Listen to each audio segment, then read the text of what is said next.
is up, everybody? Welcome to another episode of Limited Resources. This episode number 353. My name is Marshall. I am one of your Limited Resources, and joining me on the line from Denver, Colorado, back home with the family, it's Luis Scott-Vargas, LSV. How are you, sir? I'm doing pretty well, considering last week was the last match of professional Magic I'll play in at least a year. How you feeling, man? That has to be a big decision for you. Yeah, it's a trip. I'm happy. I'm really happy about it. I'm confident in my decision, but it is definitely it's kind of like a new area for me. Like I'm not used to. I think it'll hit me the most when I go to the next Pro Tour in somehow like a month, and when round one pairings go up, I will not be going over to them. I mean, how many years in a row now have you been full time on the train? I've played in every Pro Tour since 2007, since Pro Tour 1, 2007. So 9 years. Yeah. Wow. Yeah. So that is just a huge change. I mean, the good news is you'll still be there. Of course, what we're referring to, by the way, for the listeners who maybe didn't catch wind of this, is that Luis is going to be taking a year off of competitive Pro Tour level Magic, and he's going to be in the commentary booth for that stretch. So as much as I can feel what you're saying, I'm also like just excited from a selfish standpoint because it means I get to be in the booth with you a lot more, and I do thoroughly enjoy that. So I'm happy about it. I realized today that at the Pro Tour in Hawaii we might get to call a draft together. So ooh, that'd be sweet. I'm used to calling the drafts when you're the one drafting. Yeah, well, it'll get a little easier now. Yeah, for sure. Because there won't be the erratic picks is the joke. Yeah, I get you. All right. So before we get into our main topic here, we've got a special guest I'll be introducing in just a moment here that we're going to be interviewing. Before we get into all that, though, I want to remind you that Limited Resources is brought to you by channelfireball.com. Please do check them out for all your Magic needs. That's right. If you need to sell your cards, you can sell them back to Channel Fireball. They have good prices. They'll make sure that they're processed quickly and get you the payment however you want. On top of it, if you want to trade your cards in for store credit, you'll get a 30% bonus. That's right. If you're a frequent live drafter and you've got that pile of rares that's not really doing anything anyway, send it into Channel Fireball, and they'll trade them in for fresh booster packs so that you can continue drafting with your friends. Of course, you can find a whole host of awesome free content as well every single day over on Channel Fireball, including articles and videos from some of the best players in the world, all with the goal of helping you improve at Magic. The same goal that this very podcast has as well, and that is just one of the great things about Channel Fireball. Please do check them out. You can also support the show directly via Patreon.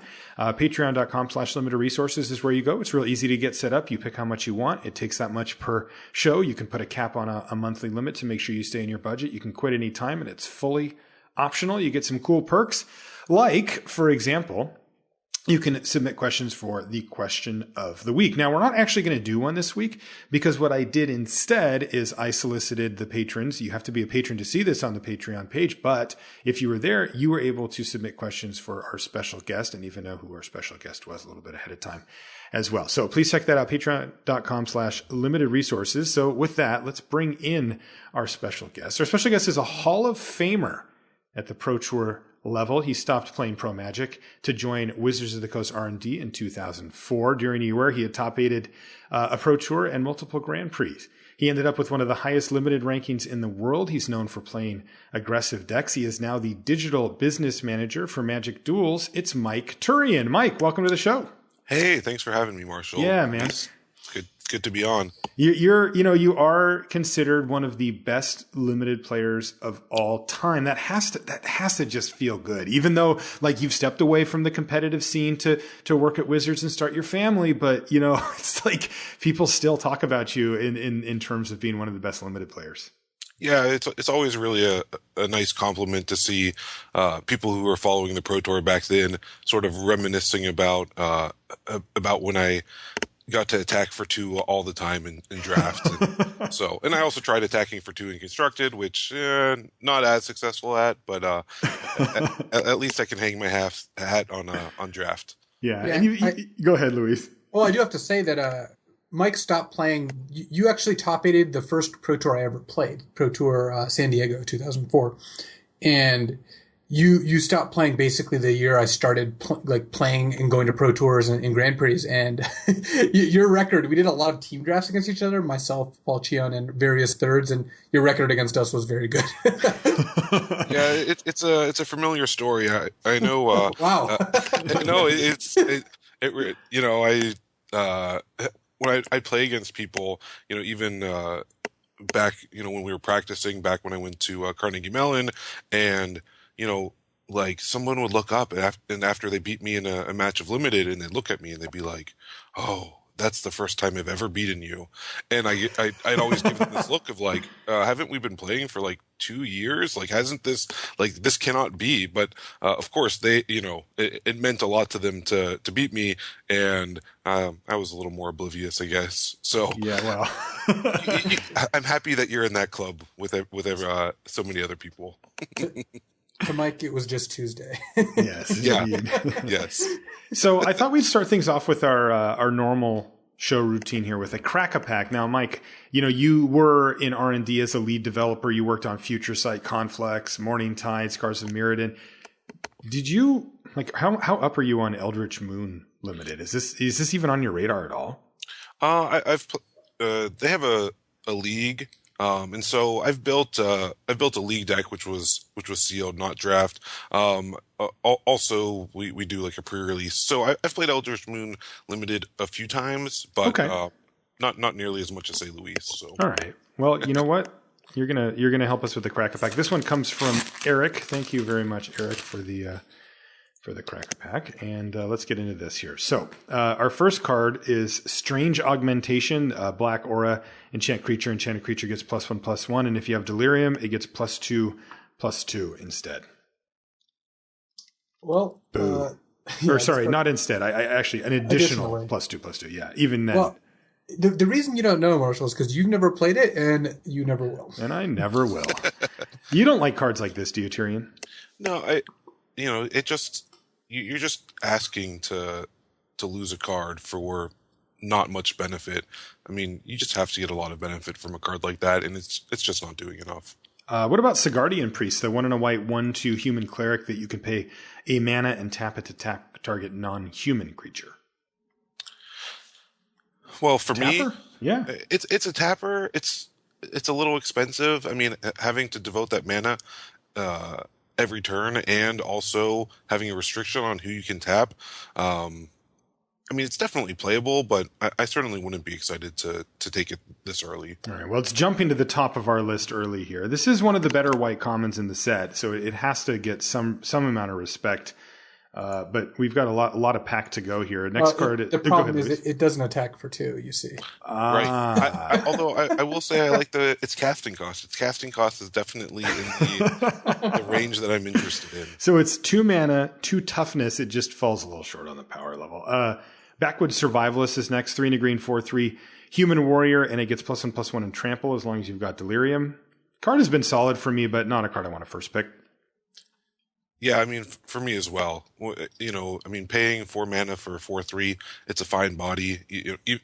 If you always could reliably get that bonus, it'd be pretty nice. But yeah, it'd be real nice. Yeah, but it's just slightly under the curve that I'd want. Once again, I mean, if I'm playing green, I'm happy to get that card 4th, 5th. But first pick, it's just I'm hoping to do better. This next one's kind of interesting. It's called Bloodbriar, and it's 2 and a green for a 2/3 plant elemental. And whenever you sacrifice another permanent, it gets a +1/+1 counter. And, Luis, you and I were both pretty medium on this, thought, oh, maybe it'll be a 3/4 sometimes. But it turns out that there's just enough sacrifice type effects in this format that makes Bloodbriar actually quite good.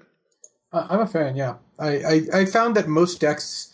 Well, not most decks that end up playing Bloodbriar just have a couple kind of free ways to enable it, and you can usually pick them up kind of in the middle of the pack and be happy with that. Next is Borrowed Malevolence. That's the black instant.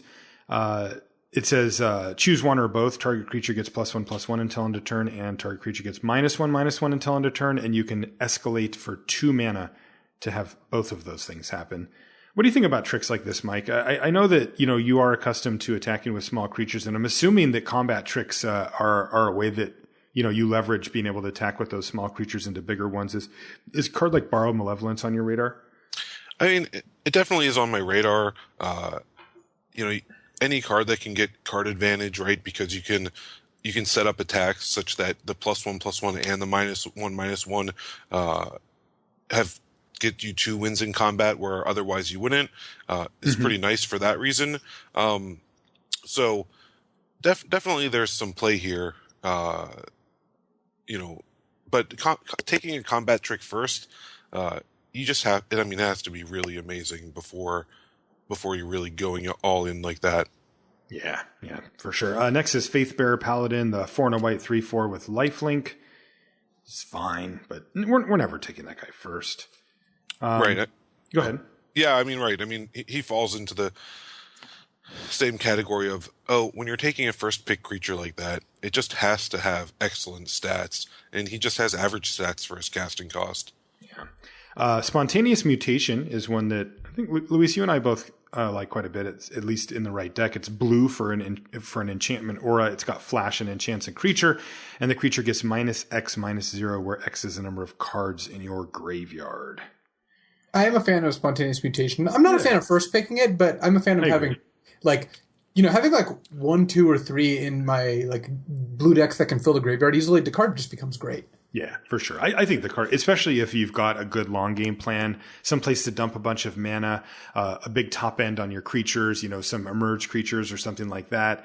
It just makes Spontaneous Mutation really feel a lot more like a real removal spell where, and occasionally, you can live the dream as well, and they go for a combat trick and you just got that 1 blue mana up and you nab it with Spontaneous Mutation and you can kind of get them. I think the card's actually quite strong, but I agree with you. I don't really like first picking it either. I really don't like first picking this next card, Stensia Banquet. Ugh. It's 2 and a red for a sorcery. It deals damage to target opponent equal to the number of vampires you control, and you draw a card. I have yet to play this card, or actually have it played against me. Yeah, it is reprehensibly bad. I've had it played against me before, and I was like, yes. Just straight up fist pumped. Iron Ride's Cleansing, 2 and a white for a sorcery. Exile target artifact or enchantment. Clearly a sideboard card. We're not first picking it. This next one's kind of cool. Mike, you were mentioning earlier about how a combat trick would need to have a very high ceiling, for you to be able to even look at it first pick. And this card probably doesn't meet it, but it does have a very high ceiling. It's 1 and a white for an instant. Prevent all damage. It's Repel the Abominable. 1 and a white for an instant. Prevent all damage that would be dealt this turn by non-human sources. Yeah, a card like that, like you said, not first pickable. However, it's definitely a card that I like to grab later. I like to grab it against certain decks, right? So definitely keeping it top of mind when it's in my sideboard. I'm going to date myself, but a card against a card like Rolling Thunder, not that it's in this format, it's amazing against a card like that, right? Or Shower of Coals. Right? There is a card called Spreading Flames in the format that's 7 mana, and you get to do 6 damage as you want to creatures. Yeah, exactly. So against a card like that, when you see that in the draft, or your opponent casts and wins the first game with that card, bringing this in, especially against a card that costs 7 mana, it's so nice because you can commit to just leaving 2 mana open in the mid to late game to prevent yourself from being blown out. Yeah, exactly. Shreds of Sanity is next. Well, Go ahead, Luis. Yep. Seeing in the draft didn't help because you're probably playing in a draft league now, right? Oh yeah, good point. By the way, I did play in one today. Yeah, they're great. I did for research purposes for this show, an episode in which we will not be talking much about draft leagues. I did try one out, and it was as advertised. It was great. It was really. I'm going to go on a short aside here, but it was kind of funny because I'm honestly I'm still unpacking at my new place, and my desk is a little bit of a mess. And so I thought, well, I'll do a draft, and then in between rounds, I'll clean up my, I'll clean up my desk or organize this thing or whatever. And that's just gone now. I'm like, wait, I just play again. I'm like, oh, it's really kind of thrown me off. I know how much laundry I can do between draft rounds. I know how much dishes I can get done or how many rooms I can straighten up. And now it's just well, I guess I'll just, keep playing rounds every turn. So probably a good thing. Shreds of Sanity, 2 in a red. Sorcery, return up to 1 target instant and up to 1 target sorcery card from your graveyard to your hand, then discard a card, exile Shreds of Sanity. I've actually played it and been more impressed than I thought I would be, but I'm never ever going to first pick it. Oh, I think this card is quite good in the right deck. It's just you don't know you have that deck on first pick, and you're not supposed to take this card to hedge towards it. Right. And I mean, that's, just sort of one of the fundamentals of booster drafts as well, right? Is that the deck that card goes into, like primarily a blue-red spells type deck. And that's one of the benefits of understanding how this whole thing comes together, is that that you don't need to prioritize this card, that you often will get it back on the wheel. And if you end up going into those colors, you can sometimes even just plan on getting it. And that's, an important thing, because if you take it here thinking, well, it's an important piece of this deck, well, your draft isn't going to go great, especially when you look at the next card we have, which is Incendiary Flow. Ding! 1 in a red sorcery, deals 3 damage to target creature or player, and if the creature was dealt damage this way, dies, it gets exiled. So I'm going to put Sigardian Priest and Bloodbriar to the side. And yeah, Mike, are you cringing just because the Incendiary Flow kills one of your precious little grizzly bears? No, I'm happy because so far this is by far and away the best card in the pack. Yeah. It's definitely one, if I saw, I'd be happy to have opened. It does exactly what I want. It kills their creatures, so that way my creatures are coming through. Once they're low, you can always get them down to 3 life and finish them off. So it's exactly the type of card that I'm hoping to start off my draft with. We've got a double face card. It's Graph Rats, the 2/1 for 2, and sometimes it becomes a Chittering Host, but we're not going to take that over Incendiary Flow, which leaves us with our rare. And this is one of the more tricky cards to evaluate, I think, in the whole set, though I think my initial evaluation was correct on it, which is that it wasn't very good, which is Identity Thief. This is the 2 blue 0/3 shapeshifter, and when it attacks, you may exile another target non-token creature. If you do, this guy becomes a copy of that until the end of the turn, and then they return the exiled creature to the battlefield under their control at the beginning of the next end step. I mean, look, I've seen it do some kind of silly, cool stuff, but the truth of it is that this is a type of card that, you want your opponent to play, right, Turian? They're playing a 4-mana 0/3 that only does anything if it attacks. I feel like the Identity Thief has been following me around. I mentioned I've done only a small handful of Eldritch Moon events, and he just keeps showing up in my card pool. And I want to find other cards that will make him awesome, right? Because you can exile your own creatures to trigger enter the battlefield effects, but I just haven't found the right cards that to even put him into my deck to begin with. And the fact that he's an 0/3 for 4, for 4 mana, you just have to be getting, it's time for business. And if, for sure, and if this is your first guy that's sticking on the board, he's just not doing enough. He's not killing the creatures. He's too dependent on them playing big creatures that, he can copy. It's not enough.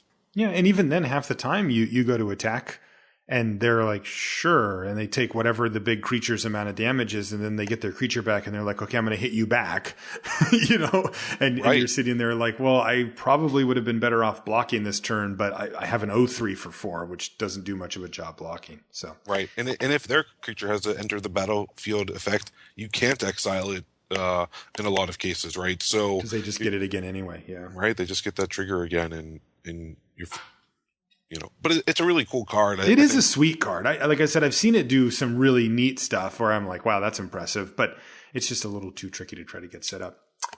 Okay, so Incendiary Flow it is. We're all agreed on that one, right? Not close? Not close. You too, Yeah, Luis? I would definitely take Incendiary Flow. Identity Thief, yeah, like you guys just said, it's a card that it's complicated enough to be confusing, but I still don't think it's actually good. Yeah.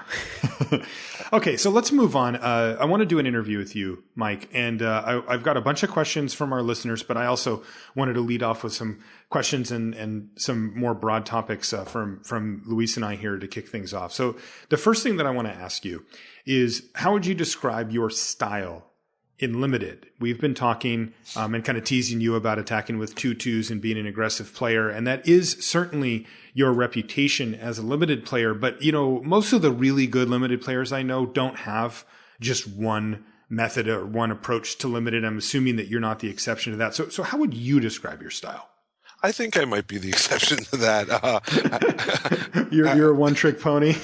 It's not that well, it's interesting. When we were going through that pack, I'm like, oh, I wouldn't take that card because it's blue, right? And to me, that's really been, I've paired that my aggressive style, and I've really tried to hone it on color pairs that are traditionally aggressive, right? So that'd be red-green paired, red-white paired, green-white, and then often mixing black in, right? So like black-red, not so much black-white, because that's often, especially 10 or 12 years ago, too many spells were double black and double white, and white-black just never really gelled as a color pair. That's less true now,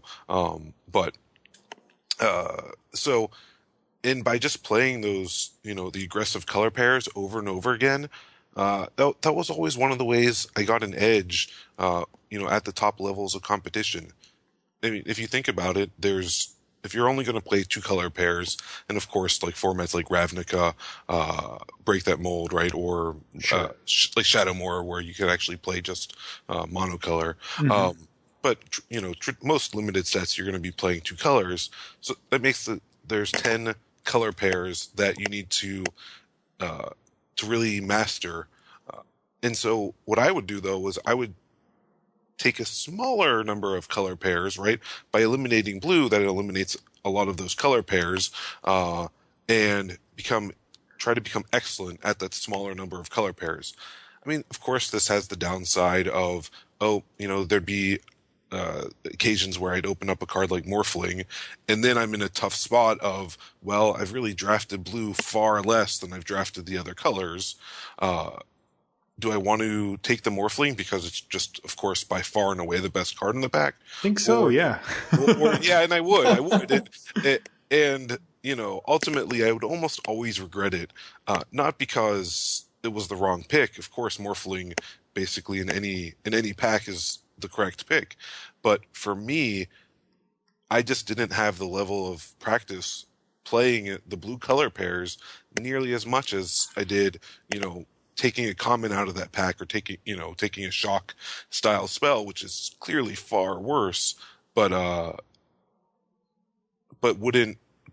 would be so much better practiced at. That's really interesting. Was that a function of the time that you have, or I should say that you don't have, to test for a Pro Tour, since that time crunch is so close? I think it is. There's definitely that piece of it. I mean, Magic Online was relatively new. For a lot of my career, Magic Online didn't exist as an offering. So, the availability of draft was a lot less. And while we would still get together and draft and play Magic, daily, people now, you can go on and play Magic Online, and, you can be doing 10 drafts a day if you really want to dedicate your time to it, where, for us, it's like, oh, you actually had to find 8 other or 7 other people who wanted to draft, and once you did that, acquire the boosters, and right, I mean, there was all these logistical challenges which Magic Online has sort of solved. So I do think it was a function of time. I also just think that when you go to the Pro Tour, you're going to be playing against such a high level of competition that being very good at 10 color pairs just is not as valuable as being excellent at 5 color pairs. And I feel like that, by cutting out blue, for one, it just fit with my style naturally, but I think it then had this added benefit of, it gave me the ability to focus on aggressive decks. And the good thing with limited is aggressive decks are almost always a style that the limited format offers.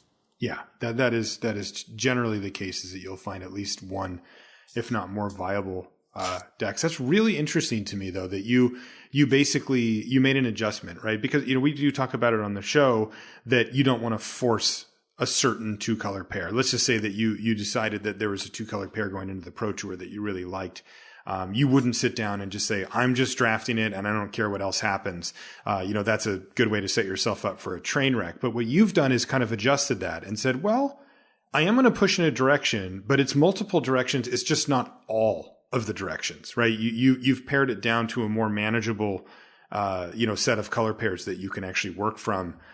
Which I find that really interesting just because there's like a scale there, right? Like in a perfect world, you would be able to draft all 10 color pairs equally well and very, very well, right? You would be, like you said, like an expert in all of them. But that's not a realistic scenario, especially given the constraints that you were mentioning earlier.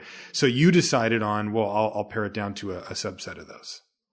Yeah, that was exactly what I did. And also it's interesting that having strong testing partners like Randy Buehler, Andrew Cuneo, Eric Lauer, to name a few, a lot of them actually preferred playing blue, right, in limited. And so the fact that I would naturally be heading towards like red and green and white, and they would naturally be heading towards blue and black, it kind of becomes a self-fulfilling prophecy in a way, right? Because when I would take a blue card, all of a sudden I've set off the equilibrium of the drafting pod, right? And that's just another difference of, when you're playing Magic Online, you're getting basically 7 random opponents to be in your draft with you, where when we would always be doing it in the physical world, people's color preferences warp the draft in and of itself. And draft is almost always balanced such that, if you can be one of the only people in the color, that's just going to make your deck that much better, right? Getting those late pick, 6th, 7th, 8th pick cards that we were just discussing, maybe even taking first or second. If you could get past one, like the 1/2 tapper, right? Not a card I want to first pick, but if I'm getting that guy 7th or 8th, all of a sudden my deck's going to be excellent. Like it's just really going to up that card quality, where it's a card that you discuss in those early picks of the draft. Luis, can you contrast that to how it goes now? On the Pro Tour? I mean, you guys are drafting a lot on Magic Online ahead of time. Actually, it's funny that I have liked, I guess I say our team, our preparation, but now it's my team's preparation, even though I'll be playing in the next one. I've liked our preparation a lot more since we started moving towards Magic Online, because the effect that Mike describes here is real, but I think it's bad for testing. Like, we would do 3 drafts, and then in the 4th and 5th draft and the 6th draft, people would know that, David Ochoa likes drafting these 2 colors, or that I like drafting these 2 colors, and that I think makes the drafts less good. But from a viability for testing purposes. For testing, because you learn, I think you learn about how to draft against these specific people. You don't learn about how to draft against a random table. One thing I do want to speak to, though, is sometimes if you have a strong enough reputation, it actually does matter at the Pro Tour. And Mike, you could say a little bit more about if you think this happened for you, but I know personally, like when Shards of Alara was the format, I only drafted Esper, which wasn't great strategically, but everyone knew that. And frequently people around me would not draft Esper because I so publicly only drafted that. And if you have a reputation for drafting beatdown, people are probably going to let you have your way a little more than normal. Yeah, it certainly has a lot of value if, especially if, the person to your right has a tough pick between, say, an Esper card and a non-Esper card. If they think that you're going to be likely to be an Esper, it actually really benefits them to go towards the non-Esper card, because it pushes you in a direction that you're already going to be in. And then in the second pack, they're going to start benefiting from that. And you just get this sort of built-in synergy off your reputation. And that really can really help, right? If you guys are really working together well, and the other side of the table has more infighting, then that'll make a big difference. So, what would you say is your core philosophy for limited, Mike? You've kind of described your approach about limiting it down to something that was actually attainable for you to become an expert at the non-blue color pairs. But what would you say your core philosophy is from a big picture perspective? I feel like a broken record just going back to attacking for 2. But expound on that. Like that, you do view limited in that way, right? That that's what you can do that and be successful at limited. Yeah, I was talking with Christian Calcano, and I still, even though I work for Wizards, and I'm not really associated, my job's not really associated with the Pro Tour. Mm-hmm. I still get to go to the occasional event, and Christian came up to me and he asked me, he was like, "Oh, Mike, like, how do I get better at limited?" And I mean, one of the things I really hammered home was talking about mana curve. I see so many people taking a 4-mana spell over a 2-mana spell because they're attracted to the power and the potential of the 4 or 5-mana spell. But I mean, I knew my deck was excellent when I would lay it out and I'd have 10, 12 cards in the 1 and the 2 mana slots, right? And and to me, I think the reason that gets associated with attacking for 2 is you end up with a lot of 2 mana 2/2s in that, or 2 mana 2/1, and it's just so powerful to be coming out of the gate. When you're on the play, especially if you're blessed and you can get a 1 mana 2 power guy. I mean, that's unbelievable. Savannah Alliance is unbelievable to you, right? But right, it's unbelievable. Yeah, Savannah Alliance. I will admit, I play Expedition Envoy sometimes. Would you describe it as unbelievable when you play it? No, it is very believable. Yeah. And so coming out of the gate where, if you can get 4 power on the board before your opponent has cast their first spell, and there's somebody who hasn't drafted as many 2 mana cards, like, they could easily not have a 2 mana play, and so you hit them for 2, you hit them for 4. They're on 14 life before they're casting their first spell, and hopefully you've played a 3 mana spell and they've played a 3 mana spell, and on the play, your 4 mana spells, you should be able to remove whatever their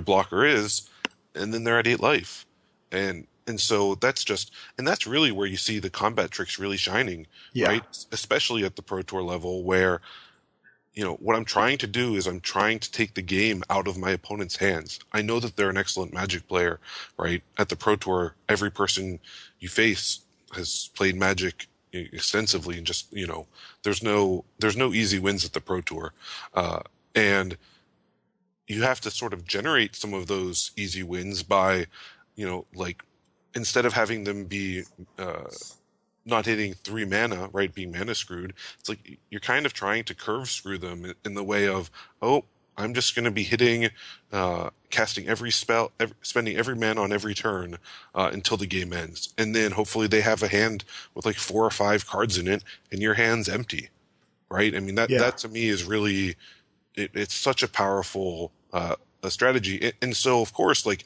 well, the only way you can really counter that is if you're also valuing 1 and 2 mana spells very highly. So that way they play a 2-drop, you're playing a 2-drop. They play a 3-drop, you're playing a 3-drop. They play 2 2-drops on turn 4. You have 2 2-drops on turn 4, right? Because if I'm playing 2 2-drops and you're playing a 4 mana card, a single card, well, my next turn I can just neutralize it. And once again, I'm not up cards on you, but I'm up permanents on the board.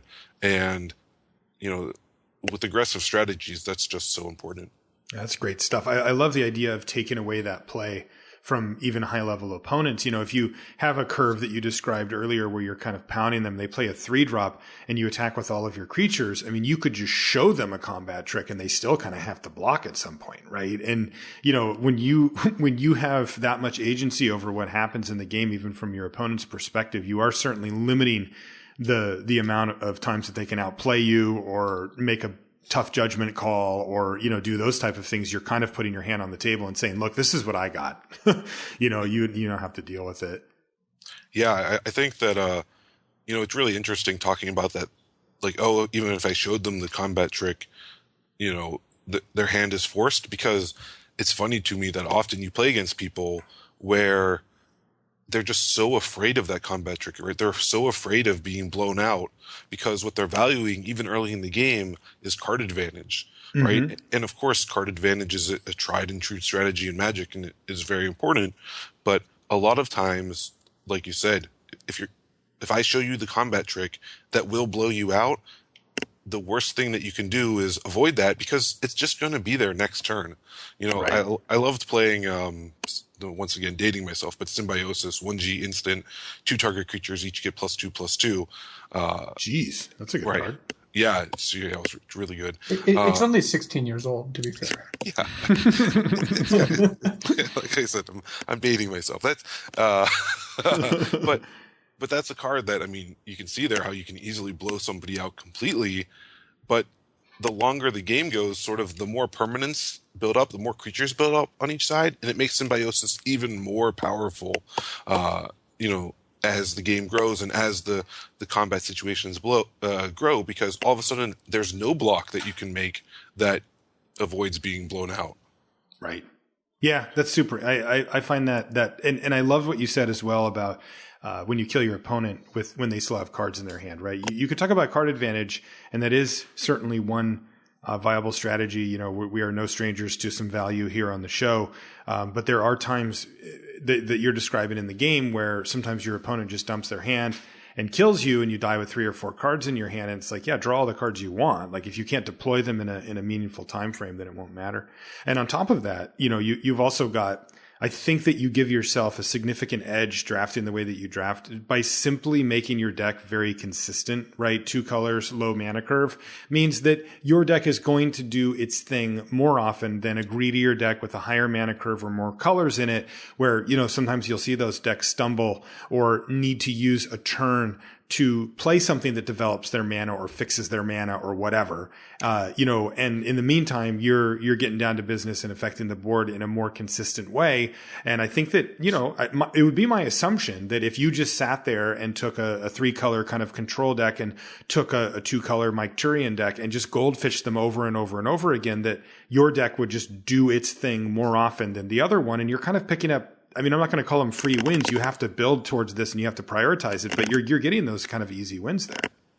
Yeah, you're getting easy wins, and what I'm trying to avoid even is giving up easy losses, right? And so which is exactly what you would see, right, when you're taking a turn off, you know, because you have to cast a card to just fix your mana, right? In that situation where your opponent's just dropping creatures out while you're spending time fixing your mana, if you don't have a board sweeper to follow that up with, then often the card you're going to cast after getting your mana just isn't powerful enough, because in Magic, cards don't go up in power level that much as they go up in mana cost. Okay. I wanted to ask you as well about your role on the testing teams that you played with. You know, you played with some pretty famous testing teams. Did you take a leadership or teaching role with the team? We see this commonly these days. A lot of the big pro Magic teams will kind of have the one limited guru, you know, on their team that the players will consult and talk to about limited. You know, we're talking about, you know, your Ben Starks of the world.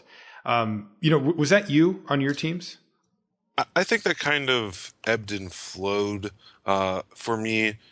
Early on, when Team CMU formed, right, it was Randy, myself, Eric Lauer, Dan Silberman, Andrew Cuneo, Nate Heiss, and with that team, I mean, at that time, I was only, I think, 17 or 18 years old, and where, you know, Randy and Eric and Andrew were a few years older. And so, and also Randy's natural personality is more of a leader and an organizer. And so there, I kind of just would show up and participate and do my thing and weigh in and give my opinion. But, you know, I also just didn't have a reputation at the time for being so good at, I mean, as good as I turned out to be at Limited. And so early on, I was more a follower, I think, than a leader. Now that changed, with the Team Pro Tour. There was Team Rochester Draft Pro Tours.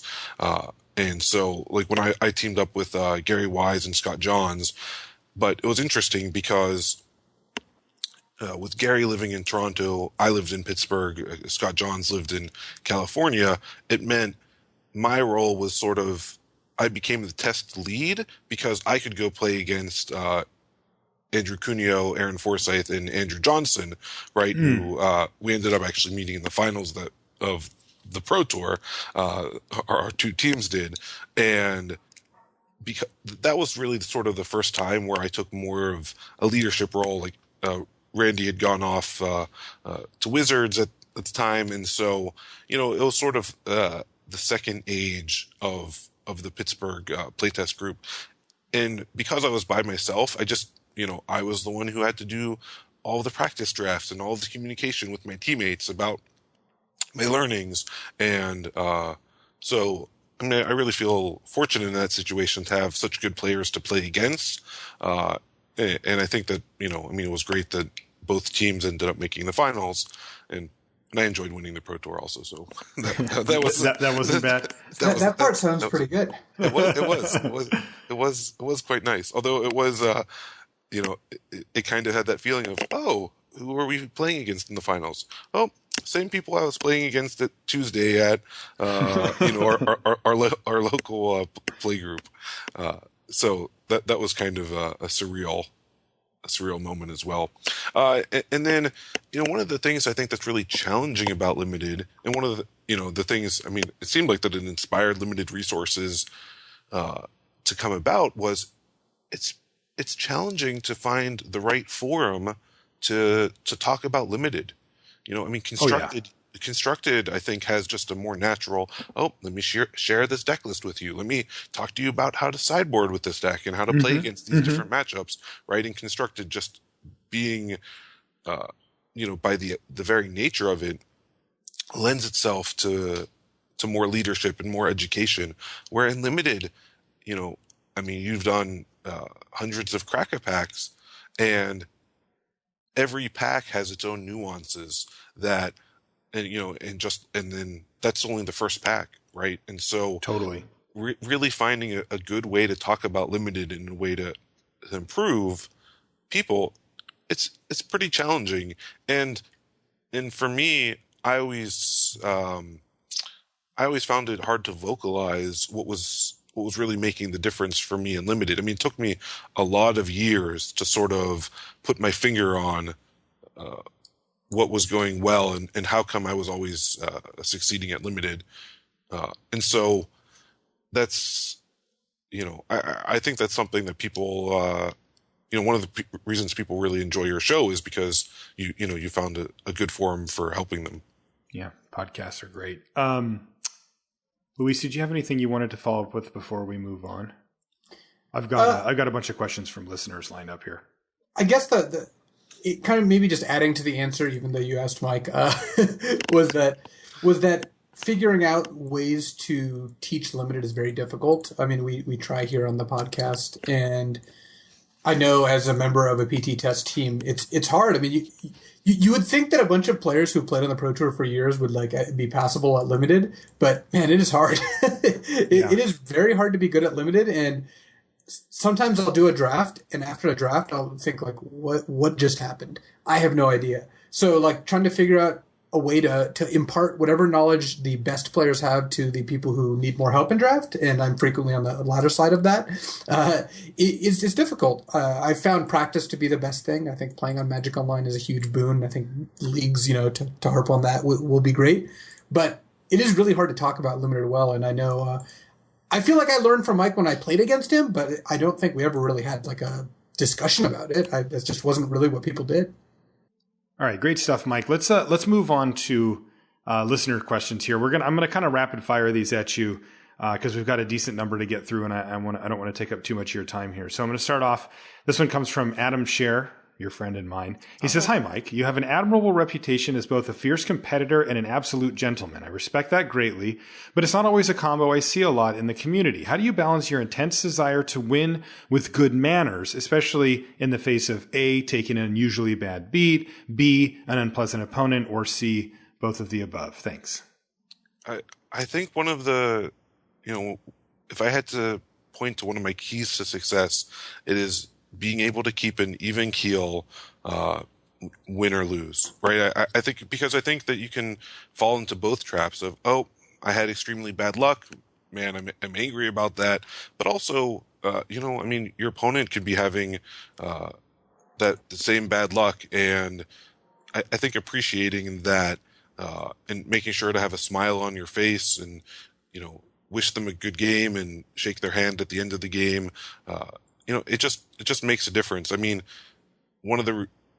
I played on the Pro Tour for 7 years, and I've played Magic now for over 20 years.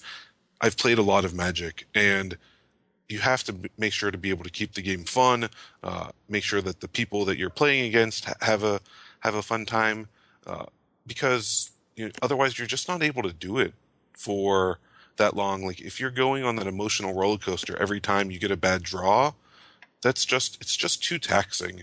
And so, genuinely finding a way to enjoy both winning and losing while focusing on winning is very valuable. Okay. These next three questions are related, so I'm going to kind of put them all into one group and let you answer how you will. But Dave G says, hi, Mike, what skills or skill do you think you do better than most that make you a world-class limited player? Goblin Gravy says, what about your approach to limit puts you ahead of the rest? And Mark Romanowski says, what about limited Magic do you think you get right, but most of your peers don't? So, they all are kind of hitting on the same type of idea of what set you apart from the players that you were playing against at the time. I think one of the things that would make a big difference for me was, being able to take some risks to innovate, especially in practice drafts. But even at the Pro Tour, like there would be times where, once again, I'll continue to date myself, but Overrun was in Tempest, right? 2GG. You just have to bring up that one, huh? Yeah, no, that card is, ooh. And I must have done over 100 practice drafts for Tempest before we were at that Pro Tour, and somehow Overrun was just never opened. But the night before, Overruns opened up, and it's actually how I met Gary Wise. Was like, I think I didn't take Overrun, and he was just like, you had this card. It was a Rochester draft, so everyone could see what everyone was taking, and he like stopped the draft, and he's like, because he knew I was green, he's like, you've got to take this. This card's amazing, and he was right. So, and then I actually got it a couple times in the Pro Tour, which is really what helped fuel my success at that event. I think a different way that there's innovation is you need to find ways to think outside the box. Everybody talks about, how you're controlling, since you're passing left, like, pay attention to what you're passing and cutting people off to your left. But I think that equally valuable is, thinking about, cutting people off to your right.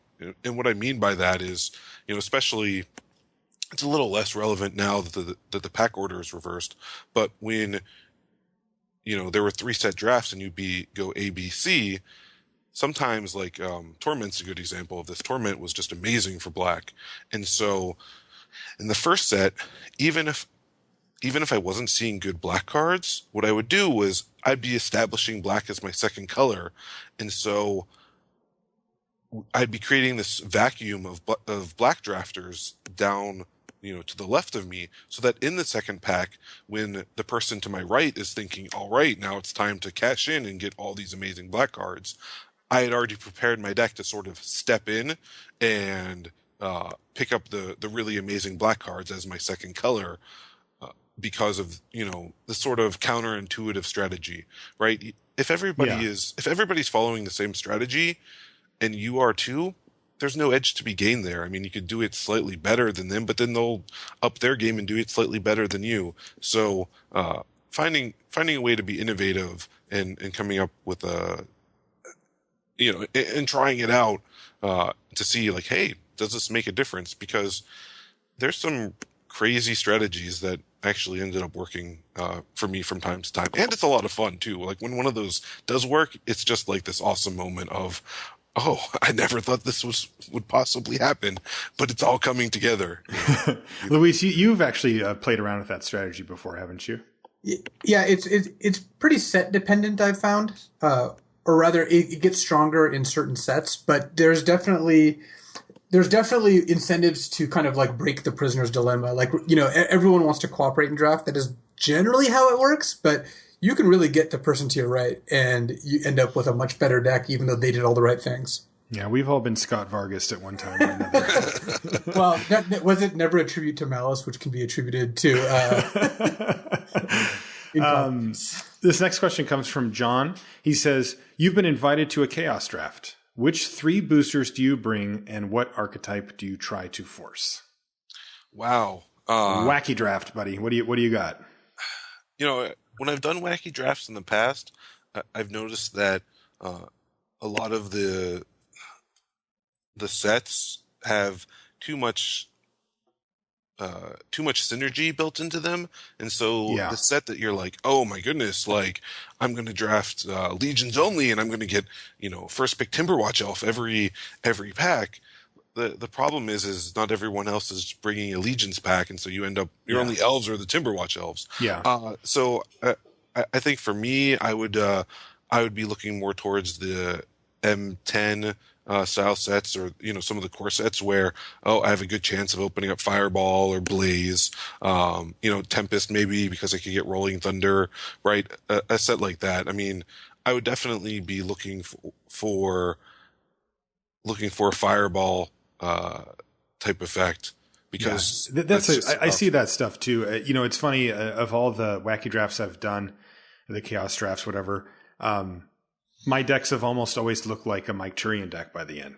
But they're pretty, there's a few synergies here and there, but I always picture it as this big cross mesh of crazy interactions. And it's usually just like, hey, this thing has some stats. It's a 3/3 for 3. I'm in, and I end up taking those, and they end up being kind of these curve out decks rather than anything super fancy. Yeah, I wish somehow wacky drafts were a little wackier, right? In the end, maybe you need to do like wacky backdraft where, oh god, right? I mean, something to really up the wackiness level even more. Daniel St. John Hall says, how have you found the shift in limited strategy from when you started playing professionally to now? Do you think it's more skill testing, less skill testing? I mean, one piece of it that's definitely more skill testing is the addition of planeswalkers. I think that there's a whole line of play that I just didn't really have to think about. Planeswalkers didn't exist back when I was playing competitively, and even while we were working on making planeswalkers, it was interesting just to see it was such a different level of play of like, okay, like, do I attack the planeswalker? Do I go after my opponent? Like, what's the right call? Like, even those attacks where some of your guys go after the planeswalker and other creatures go after your opponent. And so, I mean, that's definitely been an additional level of skill testing play. We hit on Magic Online. I mean, it just means that the level of competition is higher. But in terms of draft and draft play, the biggest change to me is planeswalkers. Brad wants to know, how do you evaluate a format when the full spoiler is published, but before you have a chance to play with the card? So this is a big question from Brad, right? I mean, we dedicate multiple episodes of the show, each set, just to help start to chip away at this. But maybe if you could boil it down to, something that you look for in general. One of the things that I look for, I mean, it sounds like this is asking about like, getting ready for the pre-release, right? Mm-hmm. That type it's kind of like early card evaluation. Early card. Okay. One of the things I look for is I look to understand all the combat tricks and the removal in the format, especially instance, right? Because you're just going to be in situations where you have to decide, oh, they left 4 mana open. Like, does that mean their hand is weak, or they're about to, kill all of my guys when I enter the red zone? So that's a huge piece of it. I mean, one of the things I'd always look for, and this ends up, changing by set, but looking for certain synergies, right? Like when we were talking about Identity Thief, he's a card where, when I would see him, I would then go and take a look at the other blue cards and figure out, okay, are there some good combos with him that will really make him pay off? And especially now, I think limited is even more refined, so that there are a lot more of those like small synergies or hidden elements that you really can get an edge of understanding some combos that other people might miss. William Gross says, Mike, how do you approach splashing a card or two in draft? What are the factors that influence your decision, and which is the most important to consider? I mean, are you an advocate for splashing? You don't seem like the splashy type. I'm going to guess no. Once again, like if I'm green-white and I open up a fireball, like then I become an advocate. Okay. But it's a lot of what I look at is how my deck's mana is really going to be affected by this, right? Like, am I playing double casting cost cards of both of my main colors? If I am, those cards go way down in value. When you pull out, if you have 17 land and I typically like to play 10-7, one way or the other. Well, all of a sudden now I'm playing, like, 7-7-3 or 8-6-3. You're just not reliably going to have your mana reliably enough. But I mean, there are a few times where it pays off. I think the other situation where I end up splashing is if I just don't think my deck's that good, right? Like, especially in sealed deck where, like you can understand, like, okay, these are what the powerful decks look like. My deck is not a powerful deck. Okay. Like, yeah, I'm just going to play with worse mana. Hopefully I'll draw my mana well. And now I'm playing 3 colors, but I've turned my deck into a powerful deck by sacrificing some of the mana consistency I normally go for. To me, that's actually one of the most valuable times to do it, right? Is, if you have a good enough handle on the format where you know what a good deck looks like. And, in sealed deck, it's all about playing with what you have. And so if you're just like, man, my deck is not good, like, all right, well, how do I up the synergy level, by adding in extra colors? How do I up the card quality overall? Like, nope. And then, of course, those are always the decks where you're just like mountain, plains, forest. And meanwhile, your opponent's like swamp, swamp, swamp, swamp, swamp. and I don't know how it works that way, but I feel like it's somehow reverse. Well, it's because there's no such thing as justice. Yeah. Right. Yes, we have proven that many times on the draft field. I feel like that's one of the biggest advantages of playing a 5-color deck is when you just play out all 5 colors on the first 5 turns while your opponent has 5 islands. You're just, and you can just look at them and giving this knowing grin of, right? That's maybe back to Adam's question. Maybe that's why you smile, right? Yeah, you're smiling about something else. Yeah. Right. Taylor wants to know, what's your advice for a player that's only been playing for about a year and wants to improve at drafting? Taylor says, I mostly play on MTGO. So do you think it's better for me to play the new Swiss style draft leagues, or do I just jump right into 8-4s? With the logic being it's better to play against the best competition available, even if the risk is that you crash out in round 1. If it was me, I would start with the draft league. Because I mean, like you were hitting on, you can play and draft an awful lot. I mean, I'm not sure exactly what the numbers are, but I'm guessing that, for every 3 rounds of draft league, you're only getting 2 rounds of single elim play. Yeah. Something roughly like that. Yeah. Exactly. Something. Yeah. Right. Yeah. I mean, it's different because in single elim, you end up, if you're not doing well, you end up getting to do more drafts and this and that. So it's a different experience, but, I really think, drafting a deck, playing it 3 rounds, getting to know the ins and outs, I mean, I think one of the features I always really like about leagues is the ability to, change my deck, between rounds. For experimental purposes, or if you realized you've made a mistake on some building level. Yeah, exactly that, right? It's like, oh, okay, I'm going to try this 40 card setup. You know what? Let me try, switching out 3 or 4 cards. And, because often, the role player cards end up making a big difference, for different decks. And the fact that you get to do that, is, especially early on in the format, I think is great. Then once you feel like, yes, I've mastered this format and I'm looking for more of a challenge and more competition, I think at that point switching over is good because, it's just good to get the variety of opponents, right? And different people are going to value playing in the events differently. So I think both are good, but I would start off draft leagues and then move to the single elim. Ferris Johnson III has a very important question for you, Mike. What's the better blue 3-drop in limited? Right in your wheelhouse here. Mana War or Divination? Oh, I mean, for me, like yeah, if I yeah, am for playing you, blue, for you, I'm playing yeah. Man of War. I mean, yeah. Right? All right. You know, You knew you were just drawing dead, right, Luis? oh yeah, this is a biased question. We're gonna have to ask this question of other guests. Maybe we'll get one of Mike's team play testers, Andrew Cuneo, back on the show, and we'll have him weigh in. We will have him back on the show. We will probably not run this question by him. You like cards that affect the board, and Mana War does it in a pretty profound way. Right.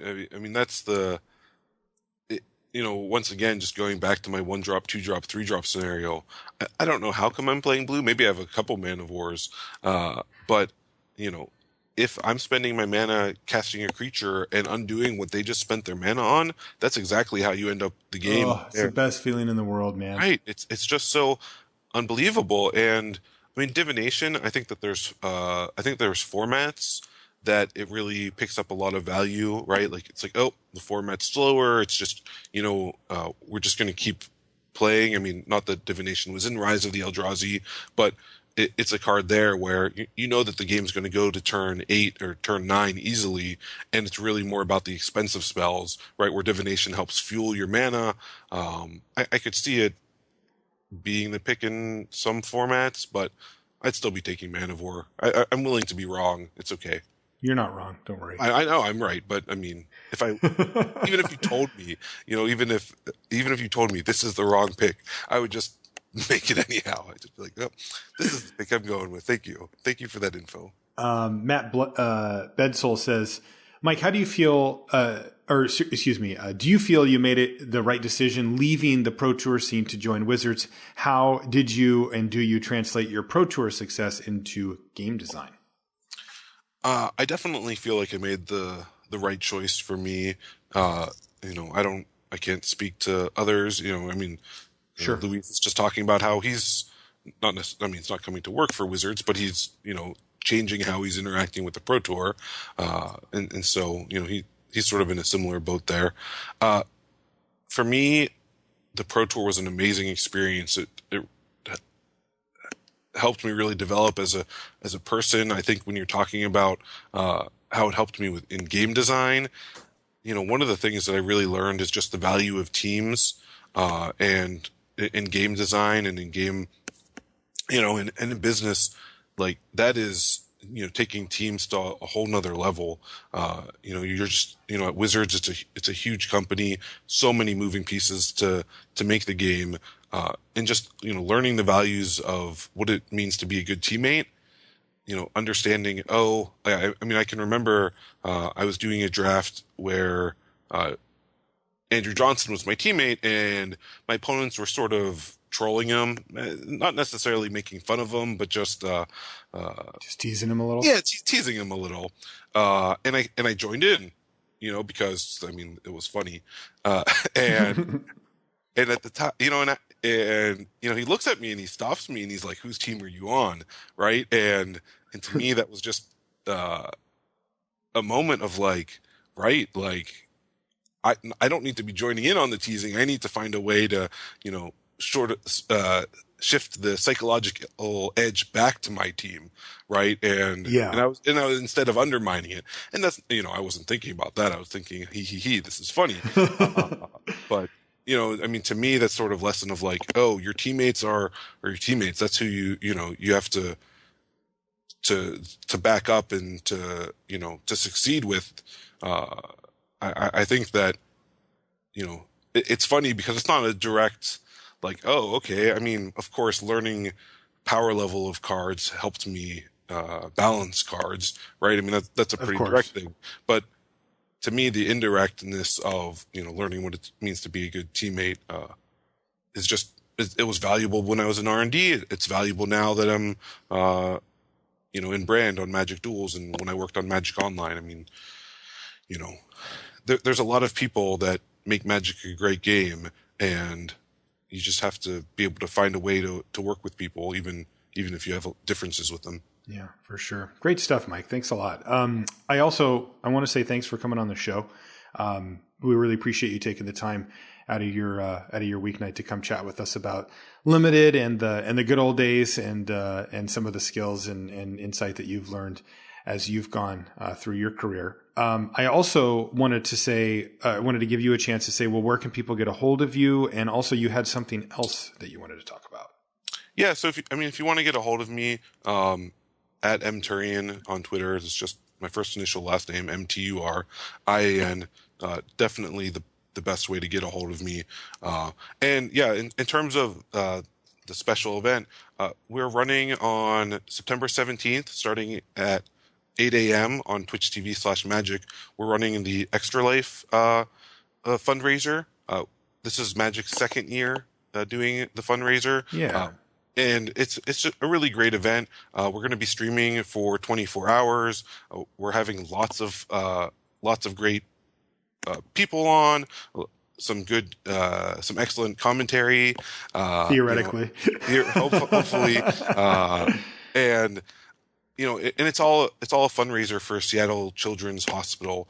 Extra Life, they do fundraisers for all sorts of children's hospitals, but Wizards and Magic specifically is raising money for Seattle Children's Hospital. So if you want to check it out, tinyurl.com/magicextralife is where the donation page is set up, and we have lots of cool giveaways on there. Like we have uncut foil sheets that you can donate money to get. We're going to be running donations during the stream, where you'll be able to, the first person to donate gets a Deck Builder's Toolkit. There's also, you can donate to the individual players. Like one of the cool events we're doing is Donation Sealed, where people are going to be gathering donations, and that's going to get them the packs that they didn't use for the event. We're running lots of fun events. We're running Commander.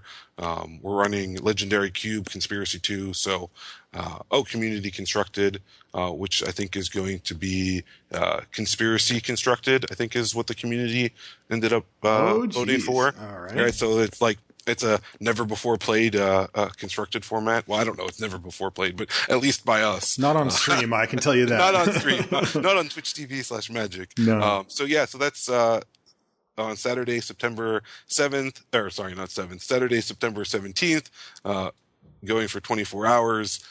And I hope you guys tune in, and if you can donate too, all of the money goes to Seattle Children's Hospital.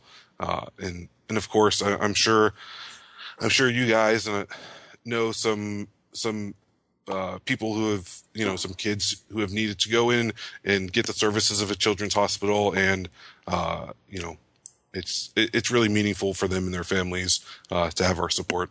Yeah, absolutely. And it's going to be sweet. I am planning on going to that. I know you're still working out the final schedule, but there's a good chance that Ryan Spain and myself will be doing some commentary together. I'm pretty excited about that, and I'll be there for a good chunk of the time as well. So please do come hang out with us. It'll be fun, and if you have some money to spare, this is a great place to put it. And if not, hey, we're still going to be having fun and hanging out on the stream. That doesn't cost anything. So come just support the cause and help us get the word out. I will also be putting a link in the show notes to information about the stream and where the charity goes and stuff for people that want to do a little research on it ahead of time. Mike, thanks again for joining us. We really appreciate you taking the time. Thanks. I'm glad to have come on, and you guys are doing great work at helping people with Limited. So when I actually end up coming back to the Pro Tour, who knows when and how long that'll be, it'll be a little bit more challenging to do well. So I appreciate you guys keeping it interesting for me. Thanks. It's nice of you to say. Didn't you hear that I wasn't playing anymore? So does that make it more or less challenging? I'm going to leave the show with. I've answered a lot of questions. I'm just you're going to let that one just no sit. Comment on yeah, that one. That's a good one. All right, so we're going to say goodbye to Mike, but what we're also going to do is we've got our exclusive limited resources preview cards for you for Kaladesh, and we're going to get into those right now. So here are our exclusive limited resources preview cards for Kaladesh. Let's jump in. We have a full cycle today, by the way, Luis. 5 cards, one of each color. And they all have the name Thriving at the beginning. And then they're all creatures. We've got a goat, a turtle, a gremlin, a rat, and a rhino. And they all have a lot in common as far as how they were designed as well. So can you break down what the moving parts are here for our Thriving creatures?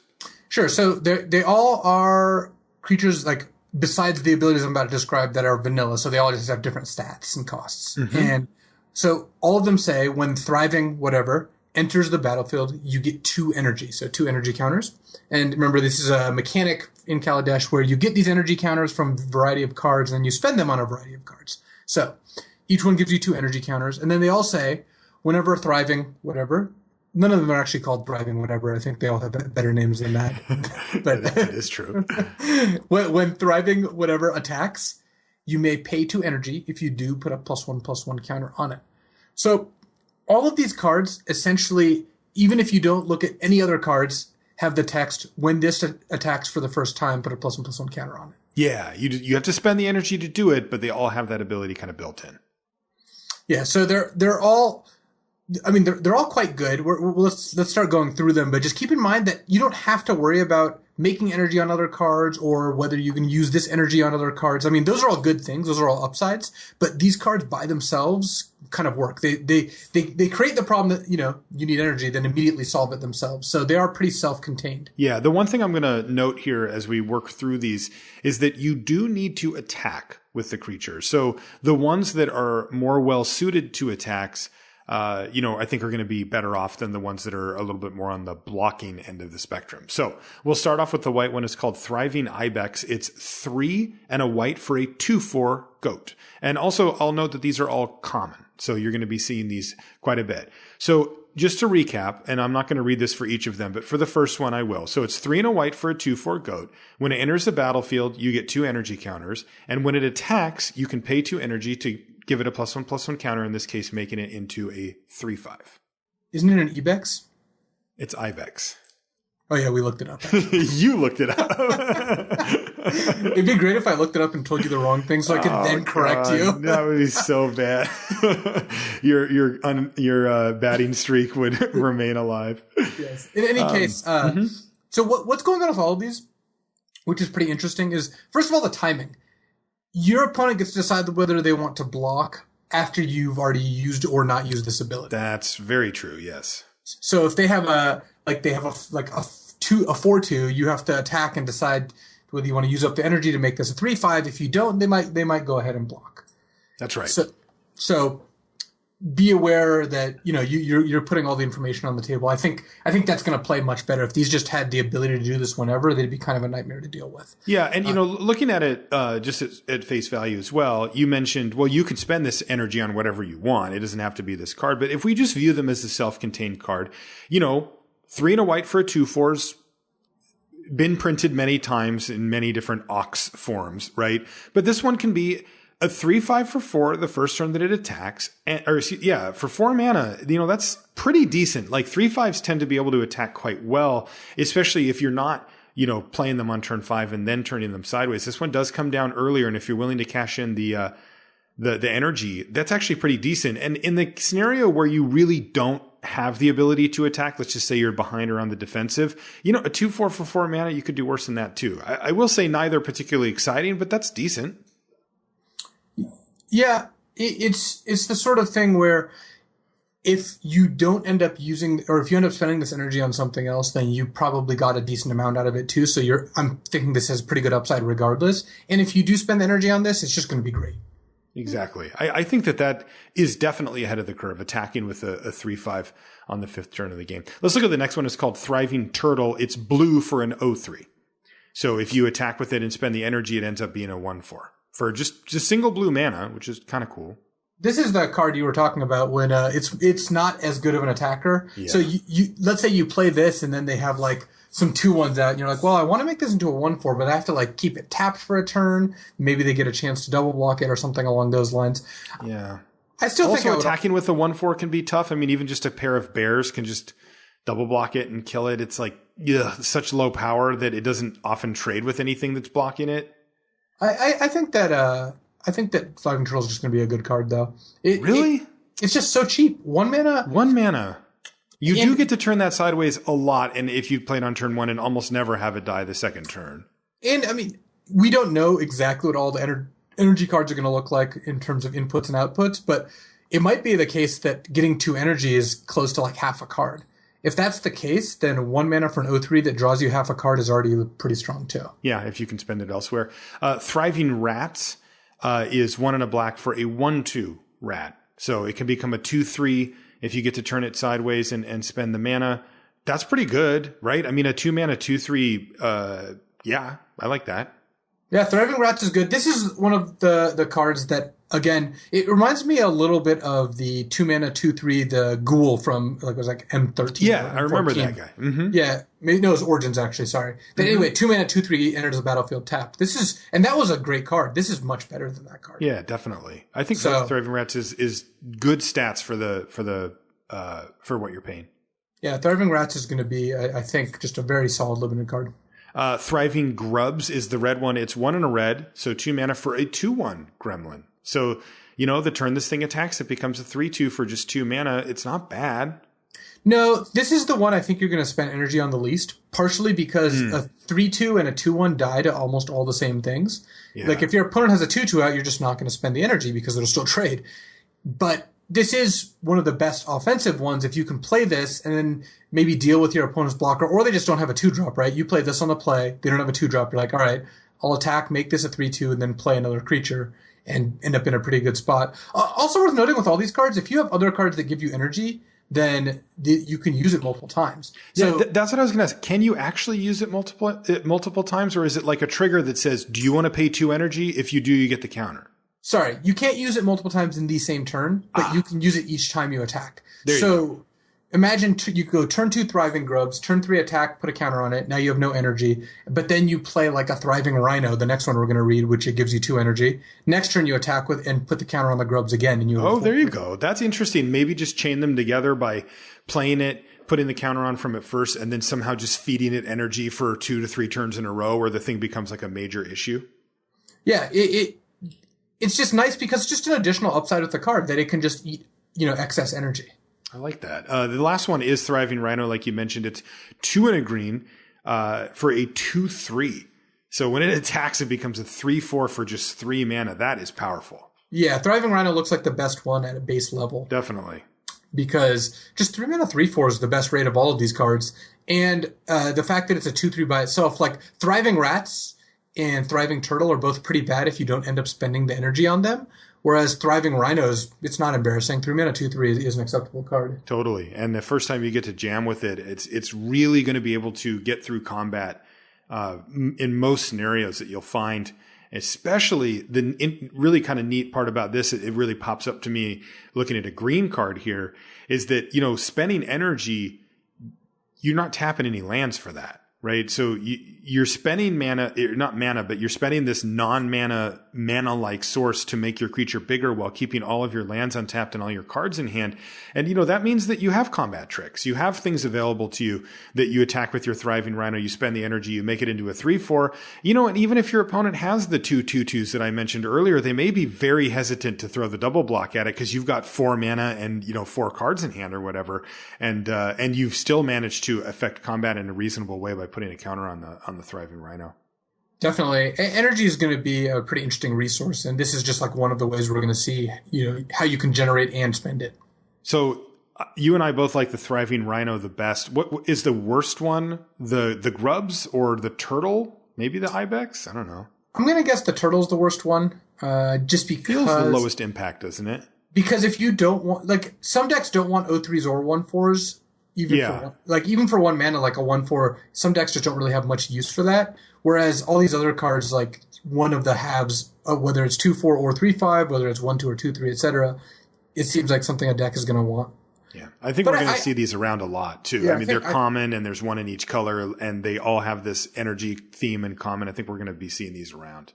Yeah, I think these cards are all great though. So I would be surprised if you didn't. I mean, again, maybe the Turtle you don't end up making it in always, but I can't imagine other cards just use energy, so these have to be good. Yeah, I think they do too. All right, cool. Well, that's going to do it for our exclusive LR previews for Kaladesh. Of course, we'll be ramping up into the swing of things for Kaladesh coming up soon. That will do it, though, for this episode of Limited Resources. We do thank you for taking the time to hang out with us, and wanted to say thanks once again to Mike Turian, our special guest.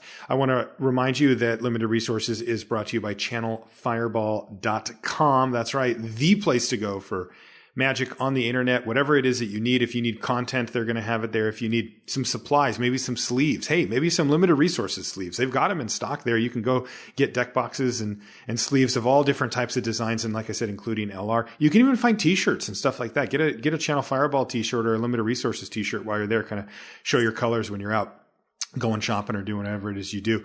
And of course, single sealed product and all the other necessities as a Magic player. You can find them all at channelfireball.com. If you want to find us on social media, I am Marshall_LR and Luis is LSV. You can find everything related to the podcast at lrcast.com.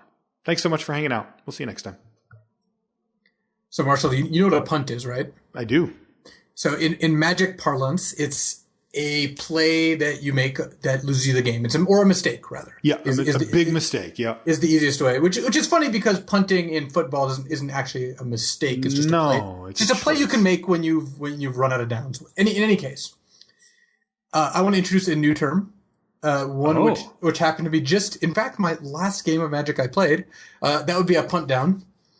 Okay. It's when you punt in Magic. You make a huge mistake, but you end up scoring a touchdown instead. It's basically when you punt and it wins you the game. And I've got some examples of this. Oh, great.